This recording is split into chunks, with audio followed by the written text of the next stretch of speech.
Hello students, Hindi भाषा YouTube channel पर मैं सरोजमान आपका हार्दिक अभिनंदन करती हूँ।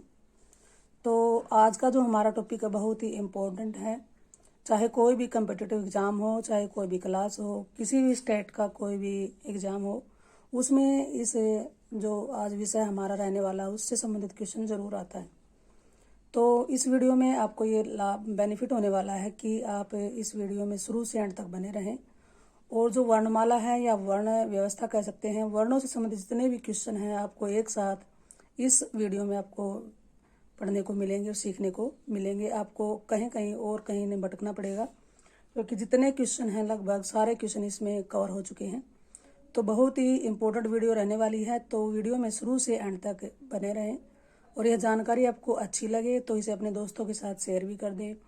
चैनल पर आप पहली बार आए हैं तो इस चैनल को सब्सक्राइब भी कर लें, ताकि जितनी भी मैं नई नई वीडियो बनाकर डालूं उसकी जानकारी आपको समय पर मिलती रहे और उनका लाभ आपको मिल सके।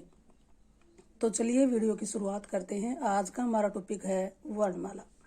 वर्णमाला यानी कि वर्णों के बारे में हम जानने वाले हैं, और जितने भी वर्ण से संबंधित प्रश्न बनेंगे सारे इस वीडियो में कवर होने वाले हैं। तो आप वीडियो में शुरू से अंत तक बने रहें, तभी आपको अच्छे से इसके बारे में जानकारी मिल पाएगी। तो शुरुआत करते हैं। सबसे पहले है वर्णमाला। वर्णमाला देखिए, वर्णमाला में हमें 11 स्वर होते हैं, जो मैंने यहाँ पर लिख दिए हैं। 11 स्वर होते हैं और 2 क्या होते हैं आखिर में, अंग अ हैं।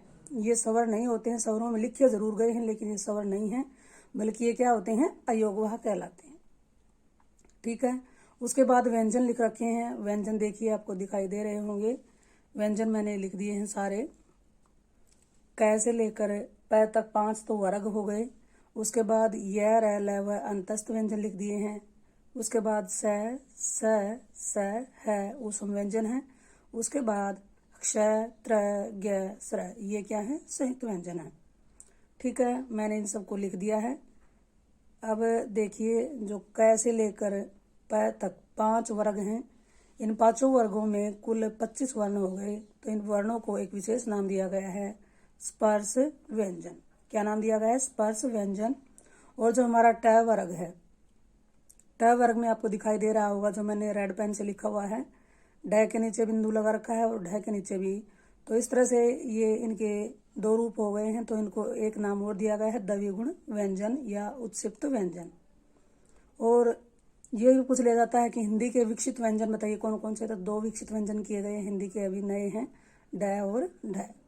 ठीक है, ये जो बिंदु नहीं लगा ये वर्गीय वर्ण बोले जाते हैं, लेकिन ये कौन से वर्ण हो गए, द्विगुण या उत्क्षिप्त या हिंदी के विकसित व्यंजन। ठीक है, तो चलिए अब आगे देख लेते हैं। वर्णमाला में मूल वर्णों की संख्या कितनी हो गई है। मूल वर्ण यानी जब वर्णमाला का निर्माण किया गया उस समय कुल वर्ण कितने थे। तो जैसा कि हम जान चुके हैं, 11 क्या थे, स्वर थे, और 33 क्या हैं, व्यंजन है। 33 कहाँ से, क से लेकर है तक। ठीक है, ये कितने हो गए, 33। तो कुल वर्णों की संख्या कितनी हो गई, 44 हो गई। उसके बाद वर्णमाला में कुल वर्ण, ये तो मूल वर्ण की बात थी। अब कुल वर्ण पूछ ले तो कितने होते हैं, कुल वर्ण होते हैं 52। अब ये 52 कौन कौन से हैं, चलिए उनको एक एक करके देख लेते हैं। 52 कौन कौन से रहे। 52 में देखिए क्या क्या शामिल होगा। कई बार यहीं से ही 2-3 क्वेश्चन पूछ लेते हैं। वर्णमाला में मूल वर्ण की संख्या कितनी है, 44 है। मूल व्यंजन की 33 है। मूल स्वर की 11 है। मूल वर्ण कुल कितने हो गए, 44 हो गए। और वर्णमाला में कुल वर्णों की संख्या कितनी है, 52 है। दोनों में अंतर है, मूल अलग है, कुल अलग है। अब 52 वर्णों में कौन कौन से वर्णों को शामिल किया गया है, 11 स्वर हैं। कहाँ से, अ से लेकर औ तक। 2 क्या हैं, अयोगवा है, अंग अ है। और 33 क्या है, व्यंजन है, क से है तक। और 4 संयुक्त व्यंजन है, क्ष त्र ग स्र। और 2 उत्क्षिप्त व्यंजन है, जैसा कि हम जान चुके हैं, या इन्हें द्विगुण व्यंजन कह सकते हैं, ड और ढ। इस तरह से जो हमारी हिंदी की वर्णमाला है उसमें कुल वर्णों की संख्या अब कितनी हो रखी है, 52 है। ठीक है, तो मैं आशा करती हूँ आप जान चुके होंगे, अच्छे से समझ में आ गया होगा। तो इसमें बीच में से क्वेश्चन पूछ लिया जाता है, बताइए कि स कौन सा वर्ण है। तो स क्या है, उसम वर्ण है, उसम व्यंजन है। मैं बताइए कौन सा व्यंजन है। मैं वैसे तो वर्गीय व्यंजन है और साथ में क्या है, स्पर्श व्यंजन भी है। इस तरह से बीच में से क्वेश्चन पूछ लिए जाते हैं, तो आपको ये पता होना बहुत ही जरूरी है। चलिए अब आगे करते हैं। अब जैसा कि हम वर्णमाला के बारे में जान चुके हैं, तो अब चलिए वर्ण से शुरुआत करते हैं कि वर्ण किसको कहते हैं। वह छोटी से छोटी ध्वनि जिसके और टुकड़े न किए जा सकें वर्ण कहलाती है। जैसे ए, आ, क, ख, ये दोनों ही क्या कहलाते हैं, वर्ण कहलाते हैं। तो जितना भी मैंने मैटर यहाँ पर रखा हुआ है ये मेरा खुद का बनाया हुआ है, तो नोट के तौर पर आप चाहते हैं तो इसे लिख सकते हैं। बहुत ही इंपॉर्टेंट टॉपिक है ये। आगे देखिए, वर्ण के कितने भेद होते हैं, 2 भेद होते हैं। पहला है स्वर, दूसरा है व्यंजन। स्वर किसको कहते हैं, जिन वर्णों के उच्चारण में वायु निर्बाध गति से यानी कि बिना किसी रुकावट के मुंह से बाहर निकल जाती है उन्हें क्या कहते हैं, स्वर कहते हैं। दूसरे तरीके से देखा तो जिन वर्णों के उच्चारण में दूसरे वर्णों की सहायता नहीं लेनी पड़ती उनको क्या कहते हैं, स्वर कहते हैं। जो अपने आप ही स्वतंत्र रूप से उच्चरित हो जाते हैं वे वर्ण क्या होते हैं, स्वर कहलाते हैं। अब देखिए, हिंदी भाषा में स्वर की संख्या कितनी होती है, 11 होती है। स्वर मैंने यहाँ पर लिख दिए हैं, पहले ही हम जान चुके हैं। जैसे ए, आ, ई, उ, री, ए, ऐ, ओ, औ। तो ऐसे लेकर औ तक स्वरों की संख्या हो गई हमारी 11। इनकी मात्राएं देखिए, ए की कोई मात्रा नहीं होती, आ की इस तरह से होती है। ई की वर्ण के पहले लगती है, बड़ी ई या की ई कहेंगे इसके वर्ण के बाद लगेगी। ऊ की वर्ण के नीचे इस तरह से सीधे रूप में, और ऊ की इस तरह से उल्टे रूप में। री की ऐसी होगी, ए की मात्रा ये है, आई की इस तरह से है, ओ की इस तरह लगाई जाती है, औ की ऐसी मात्रा होती है। तो चलिए आगे कर लेते हैं। अब मात्रा कहते किसको हैं ये जान लेते हैं।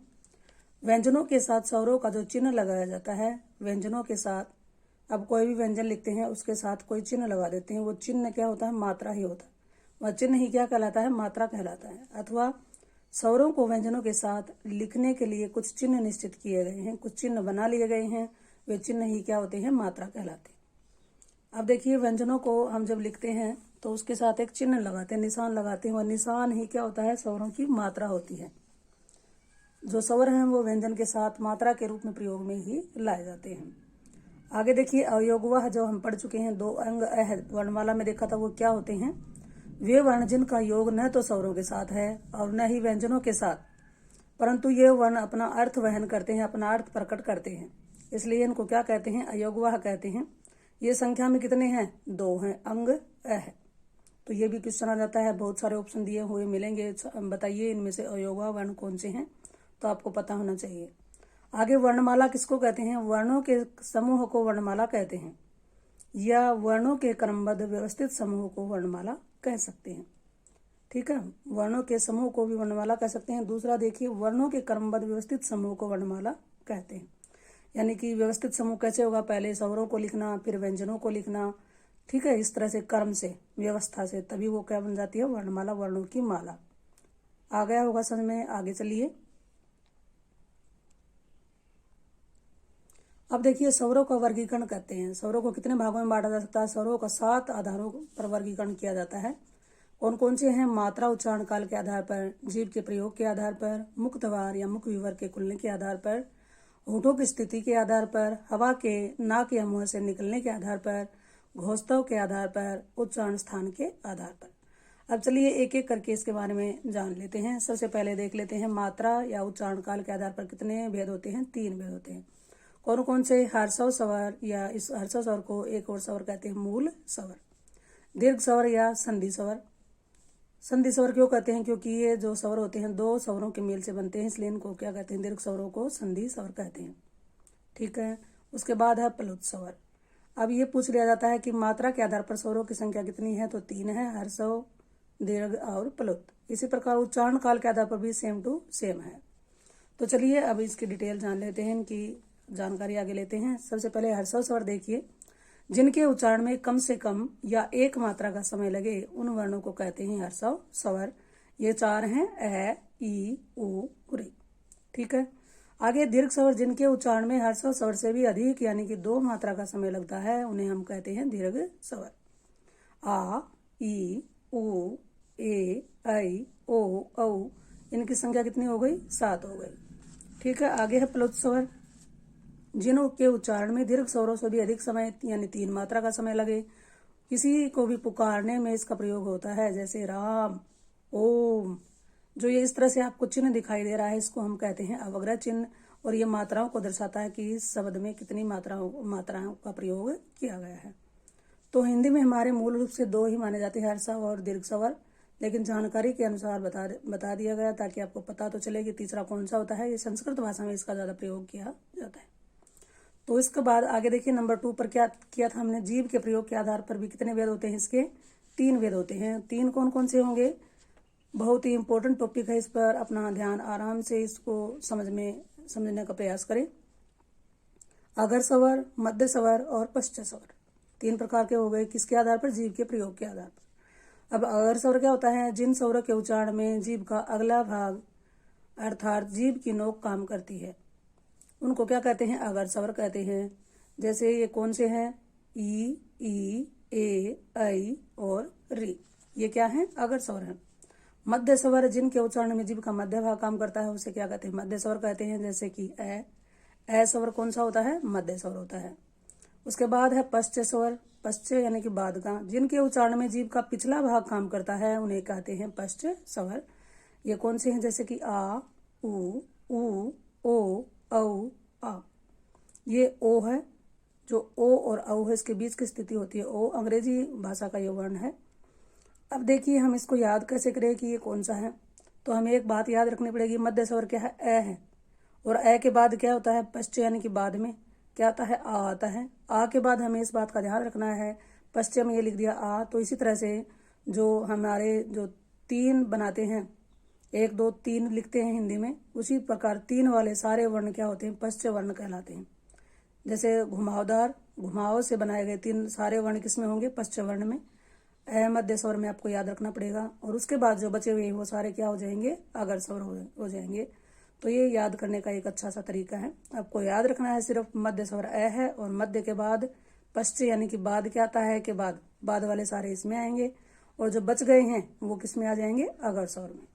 ठीक है, आगे देखिए अगला है मुख द्वार या मुख विवर के खुलने के आधार पर स्वरों के कितने भेद होते हैं, कितने होते हैं, 4 होते हैं। कौन कौन से, विवर्त, विवर्त को हम ओपन भी कह सकते हैं याद रखने के लिए, अर्ध विवर्त यानी कि हाफ ओपन, संवृत क्लोज, अर्ध संवृत हाफ क्लोज। अब देखिए विवर्त स्वर क्या होता है, जिन स्वरों के उच्चारण में मुख द्वार यानी मुख का जो हमारा विवर है, द्वार है, वो पूरा खुल जाता है, उनको कहते हैं विवर्त, यानी पूरी तरह से ओपन हो जाता है मुख।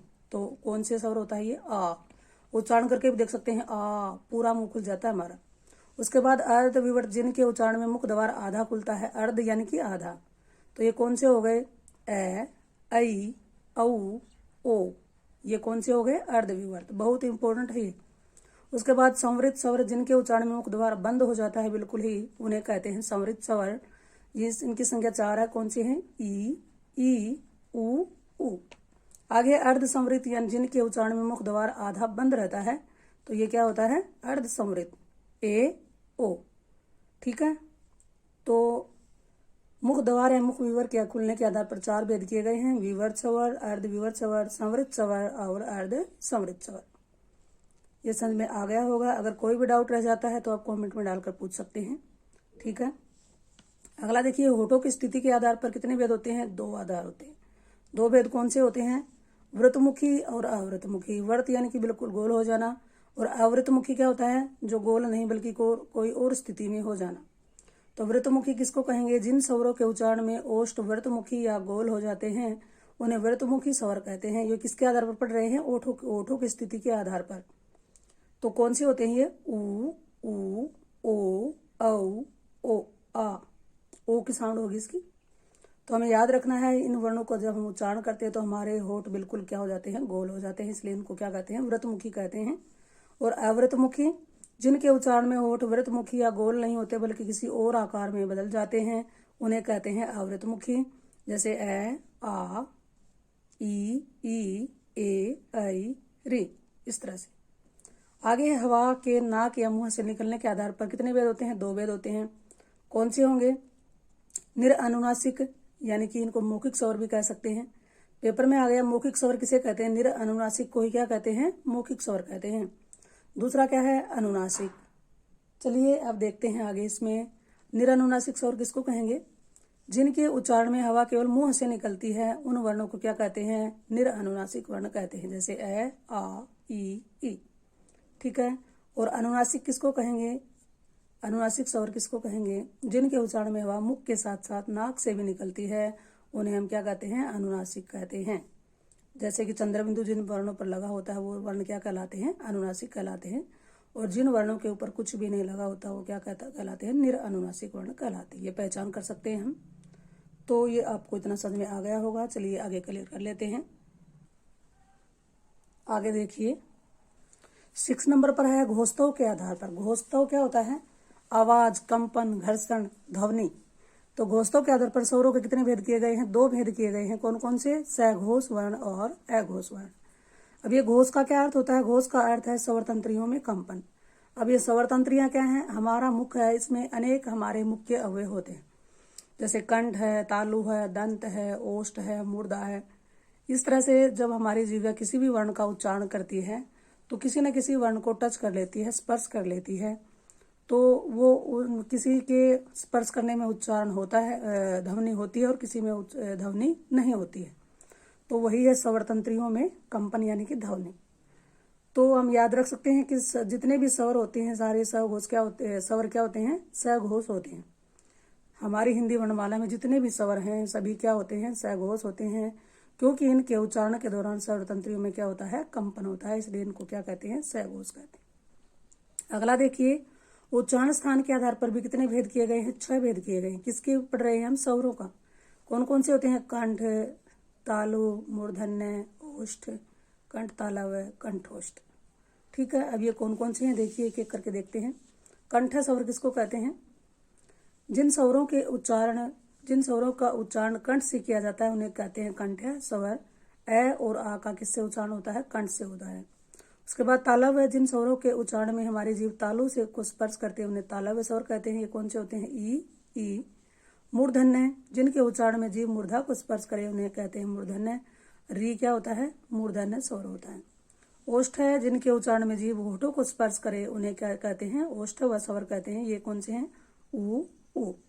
कंठ तालव है, जिन स्वरों के उच्चारण में जीभ तालु को स्पर्श करती है तथा कंठ से भी उसका कंठ का भी प्रयोग कर लिया जाता है, तो इनको क्या कहते हैं? कंठ तालव। यानी कि तालु के साथ साथ कंठ या कंठ के साथ तालु का सहारा लिया जाता है, तो वहां पर कौन से वर्ण होते हैं? कंठ तालव होते हैं। ये कौन से होते हैं? 2 होते हैं, ए आई। इनकी संख्या कितनी है? 2 है। उसके बाद कंठोष्ठ है, कंठ और ओष्ठ। जिन स्वरों का उच्चारण कंठ और ओष्ठ दोनों की सहायता से किया जाता है उनको कहते हैं कंठोष्ठ स्वर। ये संख्या में 2 हैं, ओ औ। तो इस तरह से आज हम जान चुके हैं कि स्वरों वर्ण किसे कहते हैं, वर्णमाला में कौन कौन से वर्ण होते हैं, मूल वर्णों की संख्या कितनी है, कुल वर्णों की संख्या कितनी है, और वर्ण के कितने भेद होते हैं, स्वर किसे कहते हैं, स्वर के भेद कर चुके हैं हम। स्वरों का वर्गीकरण 7 आधारों पर किया जाता है। अब वो 7 आधार कौन कौन से किए थे हम जान चुके हैं। सबसे पहले था मात्रा या उच्चारण काल के आधार पर, फिर था मुख द्वार या मुख विवर के खुलने के आधार पर, उसके बाद था ओठों की स्थिति के आधार पर, और उसके बाद था उसके आगे था हमारी जो था उच्चारण स्थान के आधार पर, घोषतव के आधार पर। इस तरह से हमने आज जो हमारा स्वरों का वर्गीकरण कितने आधारों पर किया जाता है, वो स्वर कौन कौन से होते हैं, इन सब के बारे में हम जानकारी प्राप्त कर चुके हैं।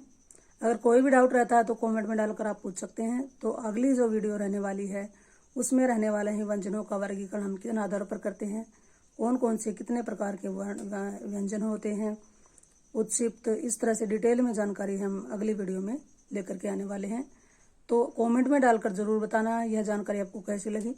अगर आपको ये जानकारी अच्छी लगे तो अपने दोस्तों के साथ इस वीडियो को शेयर करें। चैनल पर पहली बार आए हैं तो इस चैनल को सब्सक्राइब कर लें। आज के लिए इतना ही। थैंक्स।